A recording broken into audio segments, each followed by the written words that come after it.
Autre information dans ce journal, l'association SOS Papa organise ce lundi une permanence à la Maison des associations à Lille. L'occasion d'accueillir des pères en difficulté face à la garde de leur enfant. Un groupe de parole est prévu avec des avocats, des psychologues et des médiateurs pour guider ces papas face aux démarches et pour les guider surtout face aux recours dont ils disposent pour améliorer leur situation et celle de leur enfant bien sûr.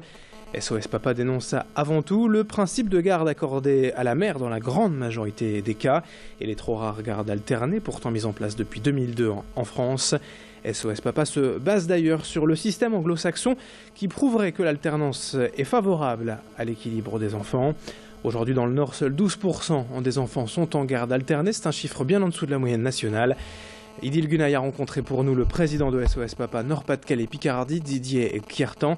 Justement, il nous en dit plus sur l'évolution des habitudes.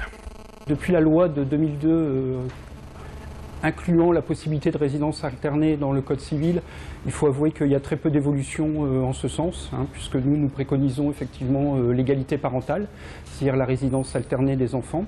Et c'est vrai qu'il faut constater qu'il y a très peu d'évolution, puisque les chiffres sont passés de 5 à 6% à 15% environ de résidence alternée.